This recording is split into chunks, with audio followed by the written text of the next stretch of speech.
ఈరోజే సఫల ఏకాదశి ఎంతో పవిత్రమైన విశేషమైన రోజు. మార్గశిర మాసం బహుళపక్ష ఏకాదశిని సఫల ఏకాదశి అని పిలుస్తారు. ఇది విష్ణుమూర్తికి ఎంతో ప్రీతికరమైన ఏకాదశి. మరి ఎంతో పవిత్రమైన విశేషమైన ఈ సఫల ఏకాదశి రోజు ఈ కథను విన్నా, చదివినా, చెప్పినా, వినిపించినా జన్మల దోషాలు తొలగి కోటి జన్మల పుణ్యం వస్తుంది. సకల శుభాలు కలుగుతాయి. లక్ష్మీనారాయణల అనుగ్రహం మీకు కలుగుతుంది. మరి ఆ కథ ఏంటో ఇప్పుడు ఈ వీడియోలో తెలుసుకుందాం. మార్గశిర బహుళ ఏకాదశిని సఫల ఏకాదశి అని పిలుస్తారు. ఎంతో శక్తివంతమైన పవిత్రమైన రోజు ఇది. పాండవుల్లో పెద్దవాడైన ధర్మరాజుకు సఫల ఏకాదశి గురించి శ్రీకృష్ణుడు వివరించినట్లు భవిష్యోత్తర పురాణం తెలియచేస్తుంది. ఒకసారి పాండవాగ్రజుడైన ధర్మరాజుకు శ్రీకృష్ణుడు ఇలా చెప్తాడు. ధర్మరాజా, చాలామంది ప్రజలు ఎక్కువ ధనాన్ని ఖర్చు పెట్టి ఎక్కువ దక్షిణలు ఇచ్చి పెద్ద పెద్ద యాగాలు చేసి శ్రీ మహావిష్ణువును సంతృప్తిపరచాలని ప్రయత్నం చేస్తారు. కానీ సఫల ఏకాదశి వ్రతం ఆచరించిన భక్తుల్ని చూసినప్పుడు శ్రీ మహావిష్ణువుకు అపరిమితమైన ఆనందం, సంతృప్తి కలుగుతాయి. ఈ ఏకాదశికి నారాయణుడు అధిదేవత. నాగుపాములలో ఆదిశేషుడు, పక్షులలో గరుత్మంతుడు, యజ్ఞాలలో అశ్వమేధము, నదులలో గంగానది, దేవతల్లో విష్ణువు, మానవులలో బ్రహ్మజ్ఞానం కలవారు చాలా ప్రధానమైన వారు. అలాగే వ్రతాలంటిలో ఈ ఏకాదశి వ్రతం ఎంతో ప్రధానమైనది. మానవులు తెలిసి తెలియక అనేక పాపాలు చేస్తూ ఉంటారు. అలాంటి పాపాలను దహించే శక్తి ఈ సఫల ఏకాదశికి ఉంది. ఈరోజు మంచి కొబ్బరికాయలు, ఉసిరికాయలు, నిమ్మకాయలు, దానిమ్మ పళ్ళతో లేదా ఏది దొరికితే ఆ పళ్ళతో మహావిష్ణువును పూజించాలి. ఇక సఫల ఏకాదశి రోజు దీపదానం ఎంతో విశేష పుణ్యాన్ని ఇస్తుంది. ఈ రోజు రాత్రి భగవంతుడి సన్నిధిలో లేదా ఇంట్లో దీపాన్ని వెలిగించాలి. ఈరోజు జాగరణ చెయ్యాలి. ఈ సఫల ఏకాదశితో సమానమైన యజ్ఞం కానీ, తీర్థం కానీ, వ్రతం కానీ లేవు. 5000 సంవత్సరాలు తపస్సు చేస్తే ఎంత ఫలితం వస్తుందో అంతటి ఫలితం సఫల ఏకాదశి వ్రతాన్ని ఆచరిస్తే వస్తుంది. ఈ ఏకాదశి వ్రతాన్ని భక్తితో ఆచరిస్తే అశ్వమేధ యాగం చేసిన ఫలితం దక్కుతుంది. గోదానం, భూదానం చేసిన ఫలితం వస్తుంది. ఈ ఏకాదశి విశిష్టతను తెలిపే, గొప్పతనం తెలిపే కథ చెప్తాను. శ్రద్ధగా విను అంటూ శ్రీకృష్ణుడు ఇలా చెప్పడం ప్రారంభించాడు. పూర్వం చంపావతి అనే పేరుగల ఒక నగరం ఉండేది. ఆ నగరాన్ని మాహిష్మతుడు అనే రాజు పరిపాలిస్తూ ఉండేవాడు. అతనికి 4 కుమారులు ఉన్నారు. ఆ 4 పెద్ద కుమారుడు లొంపకుడు. ఇతను మహాపాపాత్ముడు. ఇతను పరస్త్రీలతో రహస్యంగా కలుసుకుని నీచ పనులు చేసేవాడు. వేశ్యాలోలుడై జూదం ఆడేవాడు. తన తండ్రి ధనాన్ని అనవసరంగా ఖర్చు పెట్టేవాడు. అంతేకాదు, దేవుణ్ణి నిందించేవాడు. గుడిలో రాతి దేవుణ్ణి పూజిస్తే ఏం ఫలితమని దేవతానింద చేసేవాడు. బ్రాహ్మణులను నిందించేవాడు. వేదాలను తప్పు పట్టేవాడు. వేదాలన్నీ పనికిరానివి అనేవాడు. ఇలాంటి వాడిని చూసి బంధువులకు, మిత్రులకు, ప్రజలకు కూడా విసుగు, చికాకు కలిగాయి. ఇది గ్రహించిన తండ్రి లొంబకుణ్ణి రాజ్యం నుంచి వెళ్ళగొట్టాడు.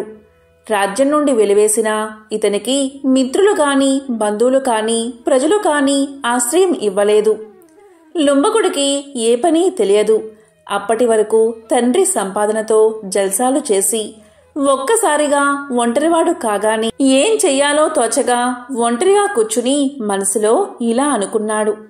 నేనేం చెయ్యాలి, ఎలా జీవించాలి, ఏ వృత్తి నాకు రాదు అని ఆలోచించి దొంగగా మారాలని నిర్ణయించుకుని అరణ్యంలో ఒకచోట తలదాచుకోవాలని నిర్ణయించుకుని బయలుదేరాడు. అరణ్యంలోకి వెళ్లి ఒక రావి చెట్టు కింద రహస్య ప్రదేశంలో ఉంటూ రాత్రిపూట నగరంలోకి ప్రవేశించి రాజభవనంలోని ధనాన్ని దొంగలించి అడవికి వచ్చేవాడు. పగలంతా అరణ్యంలో ఉండి రాత్రిపూట తండ్రి యొక్క ధనాగారాన్ని దోచుకునేవాడు లొంబకుడు. పగటిపూట అరణ్యంలో సంచరిస్తూ పశువులను, పక్షులను హింసిస్తూ కొన్నిటిని చంపి మాంసాన్ని తినేవాడు. అలా రాత్రిపూట పట్టణంలో ధనవంతుల ఇళ్లల్లోకి వెళ్ళి ధాన్యం, ధనం దొంగలించేవాడు. ఇలా దొంగతనం చేస్తూ అప్పుడప్పుడు ప్రజలకు పట్టుబడేవాడు. కాని ప్రజలు లుంబకుణ్ణి ఏమీ అనకుండా, ఏ శిక్ష వేయకుండా వదిలివేసేవారు. ఎందుకంటే లుంబకుణ్ణి శిక్షిస్తే మహారాజుకి కోపం వస్తుంది అనే భయంతో వదిలేసేవారు. రాజు కొడుకువై ఇలా దొంగగా మారడమేమిటి, అతని పూర్వజన్మ పాపం కాకపోతే అని ప్రజలు అనుకునేవారు. ఈ విధంగా లుంబకుడు ప్రతిరోజు అడవిలో మాంసం తినేవాడు. మాంసం దొరకపోతే అడవిలో లభించే పళ్ళు తినేవాడు. లుంబకుడు ఒక పవిత్రమైన పెద్ద రావి చెట్టు మొదట్లో జీవించేవాడు. ఇలా ఉండగా ఒకసారి మార్గశిర బహుళ ఏకాదశి వచ్చింది. ఆ రోజు దొంగతనం చేయడానికి లుంబకుడు నగరానికి చేరుకున్నాడు. అప్పుడు కొంతమంది ఆటవికులు అతని నివాసంలోని వస్త్రాలు మొదలైనవన్నీ దొంగలించి తీసుకుపోయారు. అతను నగరం నుంచి తిరిగి వచ్చేసరికి కప్పుకుందామంటే వస్త్రాలు లేకుండా పోయాయి.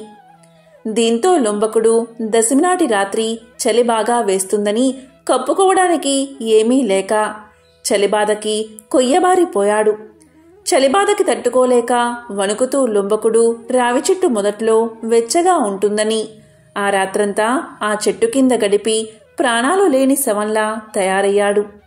ఆ రాత్రంతా అతి కష్టం మీద క్షణం ఒక యుగంగా గడిపాడు లుంబకుడు. ఏకాదశి తిథి మధ్యాహ్నం వరకు అతను రావి చెట్టు మొదట్లో పడుకుని ఉన్నాడు. మధ్యాహ్నం ఎండవేడికి తెలివి వచ్చి తాను పడుకున్న ప్రదేశాన్ని వదిలి నీరసంగా తడబడుతున్న పాదాలతో అడుగులు వేస్తూ కుంటివాని వలె నడుస్తూ ఆహారం సంపాదించడానికి వెళ్ళాడు. ముందు రోజు కూడా ఆహారం లేనందున కొంత దూరం వెళ్లేసరికి ఆకలి, దప్పికలు ఎక్కువయ్యాయి లుంబకుడికి. అలా నీరసంగా ఉన్నందున ఆ రోజు జంతు హింస కూడా చెయ్యలేదు. లుంబకుడు పక్షులు కొరికి పడేసిన పళ్లను ఏరుకుని రావి చెట్టు దగ్గరకు చేరుకున్నాడు. అప్పటికే సూర్యుడు అస్తమించాడు. చీకట్లు కమ్ముకుంటున్నాయి. ఈ స్థితిలో లుంబకుడికి పట్టరాని ఏడుపు వచ్చింది. ఏడుస్తూ ఇలా పలికాడు, తండ్రి, ఇలాంటి హీనమైన జీవనాన్ని నేను గడుపుతున్నాను. పక్షులు కోరికగా మిగిలిన పళ్లను తెచ్చుకున్నాను. వీటిని నమిలే శక్తి కూడా నాకు లేదు. మహారాజు కొడుకునైనా నాకు ఈ గతి పట్టిందా అని కన్నీళ్లు కార్చాడు. చివరకు ఆ పళ్లను ఆ రావి చెట్టు మొదట్లోనే నివేదనకు పెట్టినట్లుగా చేశాడు. రావి చెట్టు అంటే సాక్షాత్తు త్రిమూర్తుల స్వరూపం. ఒకవైపు నీరసం ఆవరించి ఆ రాత్రంతా నిద్ర పట్టక రాత్రంతా రావి చెట్టు మొదట్లోనే కూర్చుని మెలకుగా ఉన్నాడు లుంబకుడు. దీంతో సఫల ఏకాదశి జాగరణ చేసిన పుణ్యం లుంబకుడికి దక్కింది. అతనికి తెలియకుండానే ఏకాదశి ఉపవాస వ్రతం కూడా చేసిన ఫలితం లుంబకుడికి దక్కింది. దీంతో శ్రీ మహావిష్ణువు లుంబకుడి కష్టాన్ని గ్రహించి ఏకాదశి వ్రతం చేసిన పుణ్యం కారణంగా సూర్యోదయం కల్లా దివ్యమైన రెక్కలున్న గుర్రాన్ని ఆకాశం నుంచి పంపించాడు. ఆ గుర్రం మీద దివ్యమైన వస్త్రాలు, ఆభరణాలు, కవచము, కత్తి ఉన్నాయి. ఆ గుర్రం లుంబకుడి వద్దకు వచ్చి నిలబడి ఉంది. అప్పుడు ఆకాశవాణి ఇలా పలికింది, ఓ రాజకుమారా, నీవు సఫల ఏకాదశి వ్రతాన్ని ఆచరించావు. ఆ వ్రత ప్రభావం వల్ల భగవంతుడు అయిన వాసుదేవునికి నీయందు అనుగ్రహం కలిగింది. కాబట్టి నీ రాజ్యం నీకు సమకూరుతాయి. నీవు నీ తండ్రి వద్దకు వెళ్ళు. నీ తండ్రి చెప్పినట్లు నడుచుకో. నీవు పెద్ద కుమారుడు కాబట్టి రాజ్యాన్ని నీ తండ్రి నీకే అప్పగిస్తాడు. స్వేచ్ఛగా నీ సామ్రాజ్యాన్ని నీవే అనుభవించు అని ఆకాశవాణి పలికింది. ఆ మాటలు వింటూ ఉండగానే లుంబకుడికి దివ్య స్వరూపం వచ్చింది. అప్పుడు లుంబకుడు దైవానికి నమస్కారం చేసి తన తప్పును తెలుసుకుని నీవు చెప్పినట్లే చేస్తాను అని ఆకాశవాణితో పలికాడు. దివ్యమైన వస్త్రాలతో కవచాలు అలంకరించుకుని గుర్రంపై తండ్రి వద్దకు చేరుకున్నాడు. లుంబకుణ్ణి చూసిన తండ్రి పరమానందంతో కన్నీటితో స్వాగతం పలికాడు. మహిష్మతుడు కుమారుణ్ణి కౌగలించుకున్నాడు. లుంబకుడు జరిగిందంతా తండ్రికి వివరించాడు. దీంతో తండ్రి సంతోషించి రాజ్యాన్ని తన పెద్ద కుమారుడైన లుంబకుడికి అప్పగించాడు. ఈ విధంగా నిరంతరం విష్ణు భక్తితో ప్రతి ఏకాదశి వ్రతాన్ని ఆచరించి జాగరణ చేసేవాడు లుంబకుడు. భగవంతుడి అనుగ్రహం వల్ల ఉత్తమమైన భార్య, పిల్లలు కలిగారు లుంబకుడికి. కాలక్రమంలో వృద్ధాప్యం వచ్చింది. రాజ్యాన్ని తన పెద్ద కుమారుడికి అప్పగించి అతను అరణ్యాలకు వెళ్ళి అక్కడ మనసును నిగ్రహం చేసుకుని విష్ణు భక్తిని వృద్ధి చేసుకున్నాడు. అంతట లుంబకుడికి పరమాత్మ సాక్షాత్కారం లభించింది. దీంతో లుంబకుడు యోగశక్తి ద్వారా శరీరాన్ని వదిలిపెట్టాడు. తరువాత విష్ణుదూతలు వచ్చి లుంబకుడిని విష్ణు లోకానికి తీసుకుపోయారు. కాబట్టి ఎవరైతే సఫల ఏకాదశి వ్రతాన్ని భక్తి శ్రద్ధలతో ఆచరిస్తారో అటువంటి వారికి విష్ణులోకం ప్రాప్తిస్తుందని శ్రీకృష్ణ పరమాత్ముడు పాండవుల్లో పెద్దవాడైన ధర్మరాజుకు తెలియజేశాడు.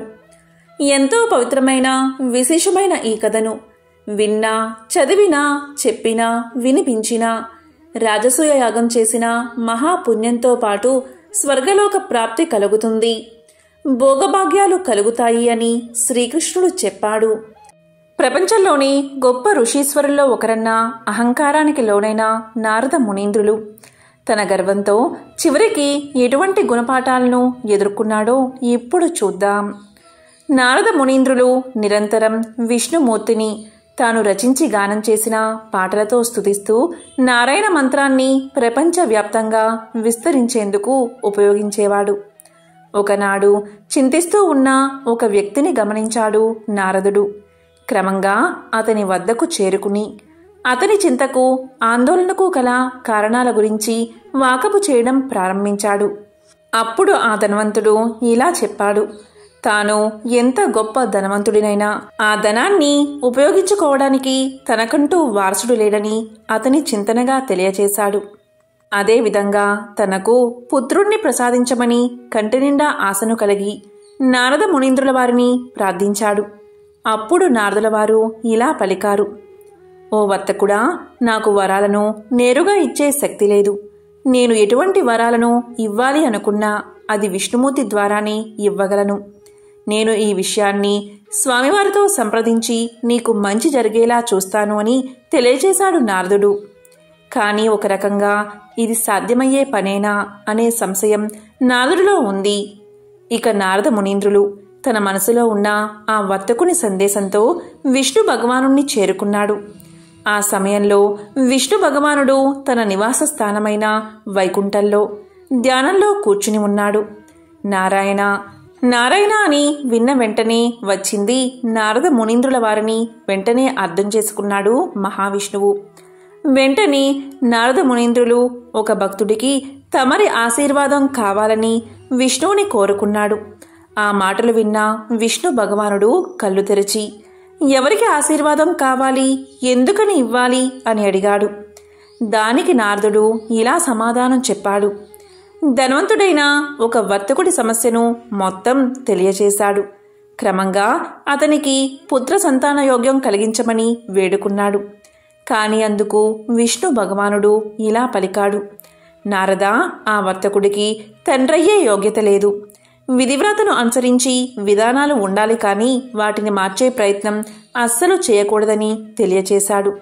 అలాగే నారద, ఇలాంటి మార్పులు చేయడం ప్రకృతి విరుద్ధమని తేల్చి చెప్పాడు విష్ణువు. క్రమంగా విష్ణుమూర్తి నిర్ణయాన్ని గౌరవించి వర్తకుని పట్ల జాలితో అక్కడి నుండి వెళ్ళిపోయాడు నారదుడు. కొన్నేళ్లు గడిచిన తర్వాత నారద మునీంద్రుల వారికి ఒకసారి ఆ ధనిక వర్తకుణ్ణి సందర్శించాలి అనిపించింది. క్రమంగా అనుకున్నదే తడవుగా వర్తకుని ఇంటికి వెళ్ళాడు. అయితే ఆ వర్తకుడు నలుగురు కుమారులతో ఆడుకుంటూ ఉండడం చూసి నారదుడు ఆశ్చర్యపోయాడు. వెంటనే వర్తకుణ్ణి ఆ నలుగురు బాలురు ఎవరు అని అడిగాడు. దానికి వర్తకుడు సంతోషంగా ఇలా సమాధానం చెప్పాడు. ప్రభు, నాకు మీ కారణంగా పుణ్యం వరించింది. ఈ రోజున మీ ఆశీర్వాదం కారణంగా నలుగురు కొడుకులు కలిగారు అని బదులు చెప్పాడు. అయోమయానికి గురైన నారదముని తక్షణమే ఆ ప్రదేశాన్ని వదిలి విష్ణుమూర్తి యొక్క నివాస స్థలమైన వైకుంఠాన్ని చేరుకున్నాడు. నారాయణ నారాయణ, ఓ వైకుంఠనాథ అతని విధిరాతను మరలా రాయడం జరగని పని అని చెప్పిన మీరు ఇదంతా ఎలా చేయగలిగారు అని అడిగాడు. దానికి విష్ణుమూర్తి నవ్వి ఇలా పలికాడు, అప్పుడప్పుడు నా భక్తుల భక్తిని పరీక్షించే సమయం వస్తుంది. ఆయా సందర్భాలలో వారి భక్తిలోని నిబద్ధత కూడా వారికి సహకారం అందించగలదు. ఒకసారి ఒక దివ్య ఋషి నన్ను చూడ్డానికి వైకుంఠానికి వచ్చారు. అప్పుడు నేను నా కడుపులో నొప్పితో బాధపడుతున్నాను. నన్ను అలా చూసిన ఆ ఋషి, మీ నొప్పి తీర్చేందుకు నేను మీకు ఎలా సహాయం చేయగలను అని అడిగాడు.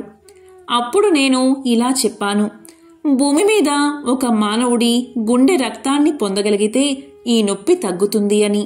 అంతేకాదు ఇలా కూడా చెప్పాను, ఋషీశ్వరులు మానవుల కిందకు రారు, వారు దైవంతో సమానం. అతని రక్తం ఏమాత్రం ఉపయోగపడదు.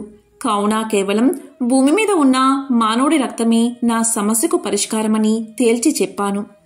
క్రమంగా మానవ రక్తాన్ని సాధించడంలో ఆ ఋషీశ్వరుడు ప్రపంచవ్యాప్తంగా తిరగడం ప్రారంభించాడు. దేవుడికి మీ రక్తం అవసరమని, అతని కడుపులోని బాధను తీర్చేందుకు మీ సహకారం అవసరమని ప్రతి ఒక్కరికి చెప్పాడు. కానీ దీని పట్ల ప్రజలు విశ్వాసాన్ని చూపలేదు. క్రమంగా ఆ ఋషి మీరు నాకు చెప్పిన అదే వర్తకుడి దగ్గరకు చేరుకున్నారు. వర్తకుడు కేవలం తనను దైవఋషి అని మాత్రమే గుర్తించకుండా అతన్ని నమ్మాడు కూడా. కత్తితో తన ఛాతిని పొడుచుకుని అతను కోరుకున్న విధంగా 4 చుక్కల రక్తాన్ని అందించాడు. అతని ధైర్య సాహసాలకు, నాపై ఉన్న ప్రేమ, భక్తి మరియు విజ్ఞానానికి మెచ్చిన నేను ఆ వర్తకుణ్ణి ఆశీర్వదించాను. క్రమంగా ఇప్పుడు అతనికి సంతాన యోగ్యం కలిగిందని తెలియజేశాడు మహావిష్ణువు. క్రమంగా నారదముని విష్ణుమూర్తి అందరినీ ఒక కంట గమనిస్తూనే ఉంటాడని, మరియు ఆయా వ్యక్తుల పాపపుణ్య ఫలాలను, భక్తి ప్రపత్తులను, నిబద్ధతను ఉద్దేశించి వారి కోరికల సాధ్య అసాధ్యాలు ఉంటాయని గ్రహించాడు. మనిషి తన కష్టం తాను చేసినప్పుడే దేవుడి ఆశీర్వాదాలను కోరుకునేందుకు కూడా అర్హత సాధించగలడు. ప్రయత్నశూన్యంగా దేవుణ్ణి ప్రార్థించి వరాలను ఆశించడం మూర్ఖత్వమే అవుతుంది. నలుగురితో మంచిగా ఉంటూ సద్గుణ సంపన్నుడై నలుగురికి ఆదర్శప్రాయంగా మెలిగే ఎటువంటి వ్యక్తి అయినా దేవుని కనుసన్నల్లోనే ఉంటారని ఈ కథ ద్వారా అర్థమవుతుంది. బ్రహ్మ మానస పుత్రుడైన నారద మహర్షి నిరంతరం హరినామ సంకీర్తన చేస్తూ త్రిలోక సంచారం చేసేవాడు. విష్ణు భక్తుల్లో అగ్రగణ్యుడిగా ముల్లోకాల్లో అందరూ ఆయన్ని గౌరవించేవారు. దాంతో లోకంలో తనను మించిన విష్ణు భక్తుడు ఎవరూ లేరనే గర్వం మొదలైంది నారదుడిలో. అయితే ఆ మాటను సాక్షాత్తు విష్ణువు నోటనే చెప్పించాలి అనుకున్నాడు నారదుడు. అనుకున్నదే తడవుగా వైకుంఠానికి చేరుకున్నాడు. శేషతల్పంపై విశ్రాంతి తీసుకుంటున్న విష్ణువును దర్శించుకుని యథాప్రకారం హరినామ సంకీర్తనం ప్రారంభించాడు నారదుడు. మహావిష్ణువు మహదానందంగా నారదుడి సంకీర్తనను అరమోడ్పు కన్నులతో పరవశుడై ఆస్వాదించాడు. సంకీర్తన తర్వాత నారదుణ్ణి కుశల ప్రశ్నలు వేశాడు. కుశల ప్రశ్నలు పూర్తయ్యాక నారదుడు తన మనసులోని మాటను బయటపెట్టాడు. దేవా, నాదో చిన్న సందేహం, మీరే దాన్ని తీర్చాలి అంటూ వినయంగా అర్థించాడు. ఏమా సందేహం, సంకోచించకుండా అడుగు అన్నాడు విష్ణువు చిరునవ్వులు చిందిస్తూ. ముల్లోకాల్లో మిమ్మల్ని కొలిచే భక్తులలో ఎవరు అగ్రగణ్యుల్లో మీ నోటని తెలుసుకోవాలి అనుకుంటున్నాను దేవా అన్నాడు నారదుడు. దానికి మహావిష్ణువు, ఇదేమంత పెద్ద సందేహం, అదిగో భూలోకంలో అటు చూడు, అక్కడ కనిపిస్తున్న పొలంలో పనిచేసుకుంటున్నాడో రైతు అన్నాడు విష్ణువు. చూశాను ప్రభు అన్నాడు నారదుడు. అందరికంటే అతడే నా భక్తుల్లో అగ్రగణ్యుడు అన్నాడు విష్ణువు. హతాశుడయ్యాడు నారదుడు. తన పేరే చెబుతాడు అనుకుంటే ఎక్కడో మారుమూల గ్రామంలో పొలాన్ని సాగు చేసుకునే రైతు రోజుకి 4-5 సార్లు కంటే నారాయణ్ణి తలుచుకోని సామాన్యుడు తన భక్తుల్లో అగ్రగణ్యుడని చెప్పడానికి మహావిష్ణువుకి మనసెలా వచ్చింది అని మదనపడసాగాడు నారదుడు. నారదుడి అంతర్మదనాన్ని గ్రహించిన విష్ణువు, నారదా, నువ్వే అతడి వద్దకు వెళ్ళు, అతడి భక్తి ఏపాటిదో నీకే తెలుస్తుంది అన్నాడు. ఇదేదో తేల్చుకోవాలి అనుకున్నాడు నారదుడు. సరే అంటూ భూలోకానికి చేరుకున్నాడు. నేరుగా ఆ రైతు ముందు ప్రత్యక్షమయ్యాడు. తన ఎదుట సాక్షాత్తు నారద మహర్షి ప్రత్యక్షం కావడంతో ఆ రైతు పరమానంద భరితుడయ్యాడు. అయ్యా, మహావిష్ణువు ఎలా ఉన్నారు? వైకుంఠంలో ఆయన క్షేమమేనా? అభాగ్యుణ్ణి. ఎప్పుడో తప్ప ఆయన్ని తలుచుకునే తీరికే ఉండదు నాకు. మీ దర్శనంతో సాక్షాత్తు విష్ణువుని చూసినంత ఆనందం కలుగుతుంది అంటూ నారదుడికి అతిథి మర్యాదలు చేశాడు. నారదుడు తిరిగి బయలుదేరే ముందు, అయ్యా, చిన్న కోరిక అన్నాడు ఆ రైతు. ఏంటో చెప్పమన్నట్లుగా చూశాడు నారదుడు. ఒక కుండలో పాలు తెచ్చి ఇచ్చాడు రైతు. అయ్యా, నా కానుకగా ఈ పాలకుండను వైకుంఠానికి తీసుకువెళ్ళి విష్ణుదేవులకి నివేదించండి అన్నాడు రైతు. అప్పుడు నారదుడు అదెంత పని అంటూ పాలకుండ తీసుకుని వైకుంఠానికి బయలుదేరాడు. అయితే పాలు ఎక్కడ తొనిగిపోతాయో అనే భయంతో జాగ్రత్తగా కుండను పొదివి పట్టుకున్నాడు. మొత్తానికి ఎలాగోలా వైకుంఠానికి చేరుకుని విష్ణువును దర్శించుకున్నాడు. రైతు ఇచ్చిన పాలకుండను అందించాడు. దేవా, ఆ రైతుకు ఎప్పుడో తప్ప మిమ్మల్ని తలుచుకునే తీరిక ఉండదట. రోజుకు 4-5 సార్లు తలుచుకుంటాడట అన్నాడు ఫిర్యాదు చేసినట్లుగా. ఈ పాలకుండను తెస్తున్నప్పుడు నువ్వు నన్ను ఎన్నిసార్లు తలుచుకున్నావు అని ప్రశ్నించాడు విష్ణువు. ఒక్కసారి కూడా తలుచుకోలేదు. నా దృష్టి మొత్తం పాలకుండపైనే ఉంది. పాలెక్కడ తొనికిపోతాయో అనే ఆందోళనే నా మనసంతా నిండిపోయింది అని తలదించుకుని బదులిచ్చాడు నారదుడు. రోజంతా శ్రమిస్తూ ఉన్నప్పటికీ నన్ను మర్చిపోకుండా రోజుకు కనీసం 4-5 సార్లు అయినా తలుచుకుంటున్నాడు కదా ఆ రైతు అన్నాడు విష్ణువు. ఆ మాటతో నారదుడి గర్వం నశించింది. ఆ రైతు తనకంటే ఎందుకు గొప్ప భక్తుడో అర్థమైంది. ఒక ఊరిలో ఒక ధనవంతుడు ఉండేవాడు. అతను మహావిష్ణువు యొక్క భక్తుడు. విష్ణుపై ఉన్న అచంచలమైన భక్తితో తన ఇంటి ఆవరణలోనే ఒక మందిరాన్ని కట్టించాడు. అందులో సుందరమైన విష్ణు విగ్రహాన్ని ప్రతిష్ఠించి విగ్రహానికి షోడశోపచారాలతో పూజలు చేయసాగాడు. చక్కని రుచికరమైన నైవేద్యాలు, నేతి దీపాలు, పరిమళాల ధూపాలతో అత్యంత వైభవంగా విష్ణువును పూజించసాగాడు. అతనికి అనుకోకుండా వ్యాపారంలో నష్టం వచ్చింది. అప్పుడు ఎవరో ఇలా సలహా ఇచ్చారు. విష్ణువు సంపద ప్రదాత కాదు. సంపద రావాలి అంటే, సిరి సంపదలతో తుల తూగాలి అంటే లక్ష్మీదేవి పేరు చెప్పి ఆ దేవతనే ఆరాధించమని చెప్పారు. వెంటనే ఆ ధనవంతుడు ఆ దేవతా విగ్రహాన్ని తెచ్చాడు. లక్ష్మీదేవిని పూజించడం ప్రారంభించాడు. వెంటనే అదృష్టం కలిసి వచ్చింది. వ్యాపారంలో అనుకోని లాభాలు వచ్చాయి. వెంటనే అతను ఎంతో ఆనందంతో పూజలు చేయసాగాడు. ఒక పర్వదినాన రకరకాల పిండి వంటలతో, ధూప దీపాలతో పూజ చేయసాగాడు. పూజకు ముందు విష్ణుమూర్తి విగ్రహం ఆ ధనవంతుడికి కనిపించింది. వెంటనే అతనికి ఎంతో కోపం వచ్చింది. ఇంకా నువ్వు ఎందుకిక్కడా అని ఆ విగ్రహాన్ని తీసేసి ఒక మూలగా పడేశాడు. తాను పూజిస్తున్న దేవతకి రోజు అతను ఎంతో భక్తి శ్రద్ధలతో పూజలు చేయసాగాడు. రకరకాల పిండి వంటలు, ధూపదీప నైవేద్యాలు, సుగంధాలు వెదజల్లే, సువాసనలు వెదజల్లే పుష్పాలతో ఆ గదంతా చక్కని సుమధుర వాసనలతో నిండిపోయింది. అతనికి దూరంగా ఒక మూలాన పడేసిన విష్ణు విగ్రహం కనిపించింది. వెంటనే అతను కోపంగా లేచి వెళ్లి ఒక వస్త్రంతో ఆ విగ్రహం యొక్క ముక్కు మూసేశాడు. ఈ వాసనంతా హాయిగా ఆస్వాదిస్తున్నావా? ఇవన్నీ నీకోసం చెయ్యలేదులే. ఈ వస్తువుల వాసనలు కూడా నీకు తగలకూడదు అని పలికాడు ధనవంతుడు. ఇక వెంటనే మరుక్షణమే విష్ణుమూర్తి ప్రత్యక్షమయ్యాడు. చిరునవ్వుతో జగన్మోహన కాంతితో ఉన్న ఆ వాసుదేవుణ్ణి చూసి ఆ ధనవంతుడు ఇలా పలికాడు. స్వామి, నిన్ను ఎంతగానో ఆరాధించాను. రకరకాల నైవేద్యాలు కూడా పెట్టాను. అప్పుడు నీవు కనికరించకుండా కష్టాలు అనుభవించేటట్లు చేశావు. మరి ఇప్పుడు నిన్ను ఆరాధించడం మానేశాక లక్ష్మీదేవిని సేవిస్తూ ఆ నైవేద్యాల వాసన కూడా నీకు రానివ్వకుండా చేస్తే ఇప్పుడు ప్రత్యక్షమై కనుకరించావు. ఇదేమి వింత స్వామి అని ప్రశ్నించాడు ధనవంతుడు. అందుకు ఆ మహామాయావి అయిన విష్ణువు నవ్వుతూ ఇలా పలికాడు. నీవు పూజలు చేశావు నిజమే, నైవేద్యాలు నివేదించావు అది నిజమే. కాని నేను అక్కడ ఉన్నాను అన్న భావనతో నీవు చేయలేదు.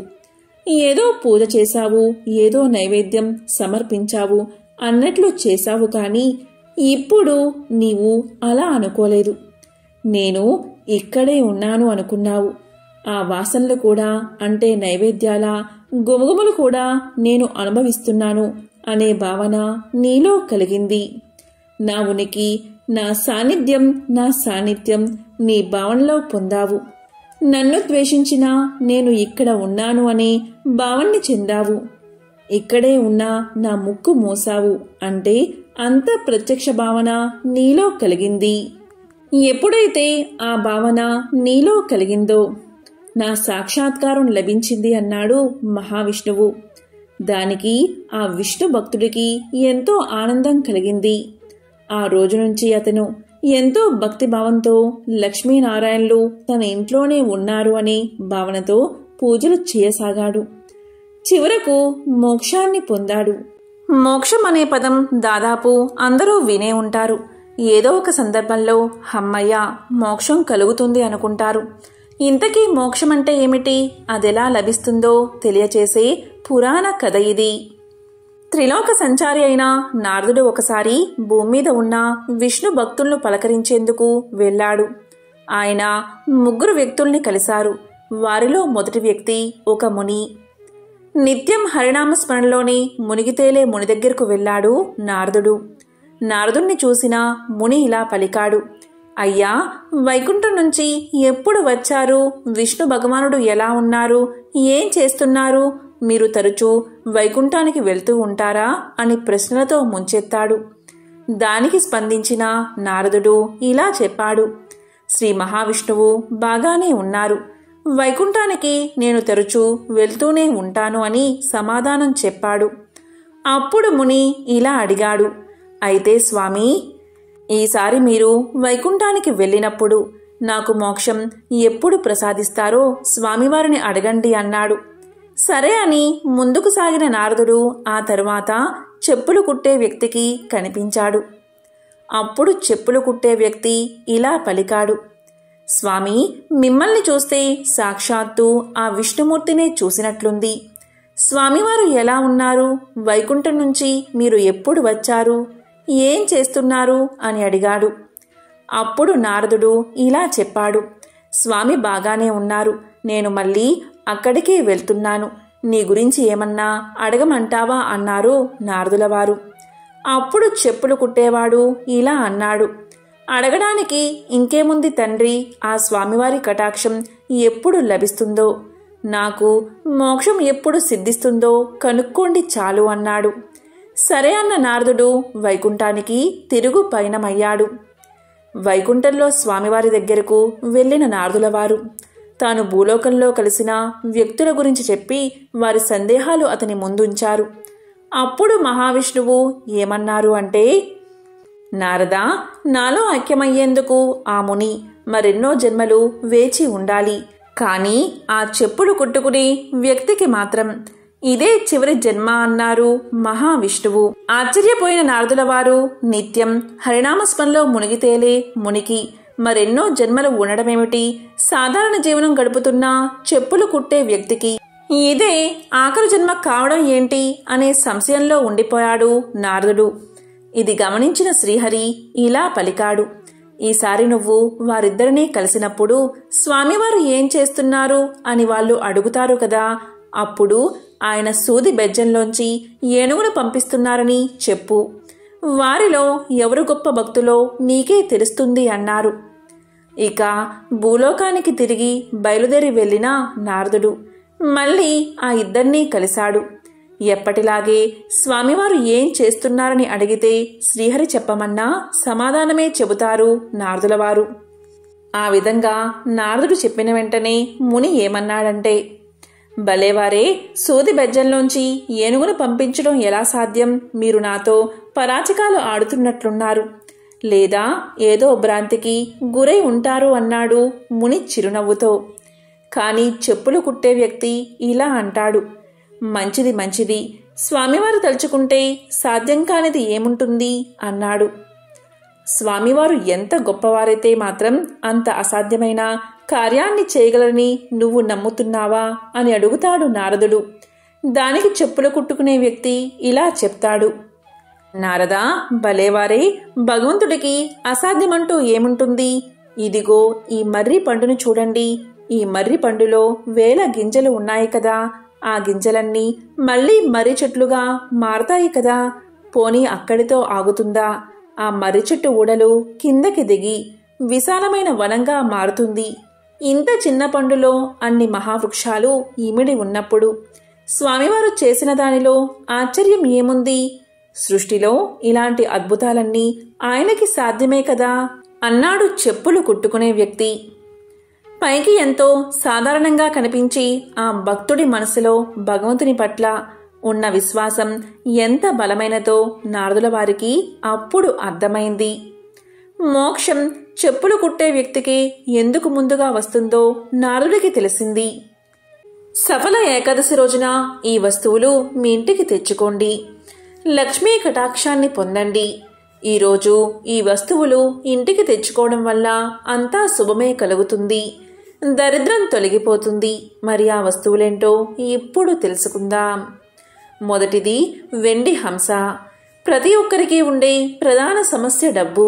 ఈ సమస్యల నుంచి బయటపడాలి అంటే సఫల ఏకాదశి రోజున వెండితో చేసిన హంసను ఈ ఇంటికి తెచ్చుకోండి. దీన్ని మీ ఇంట్లోని పూజా గదిలో ఉంచుకోండి. ఇలా చేయడం వల్ల నెగిటివ్ ఎనర్జీ పోయి మీరు అనుకోని విధంగా సంపాదన పెరుగుతుంది. అంతేకాకుండా ఈ సమయంలో మొదలు పెట్టిన పనులను పూర్తి చేస్తారు. ఇక రెండవ వస్తువు కలశం. మీ ఇంట్లోని వాస్తు దోషాలు తొలగిపోవాలి అంటే ఈ రోజున వెండితో చేసిన కలశాన్ని ఇంటికి తెచ్చుకోండి. దీన్ని ఇంట్లో పెట్టుకోవడం వల్ల నరదృష్టి పోతుంది. దానితో పాటు ఆర్థిక పరిస్థితి బలపడుతుంది. ఇక మూడవ వస్తువు తాబేలు. అప్పుల నుంచి బయటపడి మీ ఆర్థిక పరిస్థితి ఇదివరకంటే మెరుగ్గా ఉండాలి అంటే ఈ సఫల ఏకాదశి రోజున వెండితో చేసిన తాబేలును ఇంటికి తెచ్చుకోండి. ఇలా చేయడం వల్ల ఆదాయం పెరుగుతుంది. అంతేకాకుండా మీ వ్యాపారం కూడా చాలా బాగుంటుంది. హిందూ శాస్త్రంలో అరటి మొక్కకు చాలా ప్రాధాన్యత ఉంది. సఫల ఏకాదశి రోజున అరటి మొక్కను పూజించడం వల్ల మేలు జరుగుతుంది. విష్ణువు నివాసం అరటి చెట్టుగా భావిస్తారు. అందుకే సఫల ఏకాదశి రోజు పసుపు నీటిని అరటి మొక్కకు సమర్పించి 7 సార్లు ప్రదక్షిణ చెయ్యండి. ఇలా చేయడం వల్ల వైవాహిక జీవితంలో ఉన్న సమస్యలు తొలగిపోతాయని నమ్మకం. భార్యాభర్తల మధ్య గొడవలు సమసిపోతాయి. ప్రేమ చిగురిస్తుంది. ఈరోజు మహావిష్ణువుకి అంటే సఫల ఏకాదశి రోజు పసుపు రంగు పువ్వులు సమర్పించండి. పూజకి పసుపు పువ్వులు ఎంచుకుంటే విష్ణువు సంతోషిస్తాడు. ఓం నమో భగవతే వాసుదేవాయ నమః అనే మంత్రాన్ని పఠించండి. ఇలా చేయడం వల్ల ఆరోగ్యం మెరుగుపడుతుంది. ఆరోగ్య సమస్యలు తొలగిపోతాయి. విష్ణువు లక్ష్మీదేవిని ఈరోజు భక్తి శ్రద్ధలతో పూజించండి. లక్ష్మీదేవి ముందు 9 ముఖాలు కలిగిన దీపాన్ని వెలిగించండి. విష్ణు సహస్రనామాన్ని పారాయణం చేయండి. ఈరోజు తులసి మొక్కలో లక్ష్మీదేవి కొలువై ఉంటుందని నమ్మకం. అందుకే సఫల ఏకాదశి రోజు తులసి మొక్కని తప్పనిసరిగా పూజించాలి. ఇలా చేస్తే సంతోషం, శ్రేయస్సు కలుగుతాయి. మరి ఎంతో పవిత్రమైన విశేషమైన ఈరోజు ఈ కథలను విన్నా, చదివినా, చెప్పినా, వినిపించినా సకల శుభాలు కలుగుతాయి. జన్మల దోషాలు తొలగి కోటి జన్మల పుణ్యం వస్తుంది. ఓం నమో నారాయణాయ. ఓం నమః శివాయ.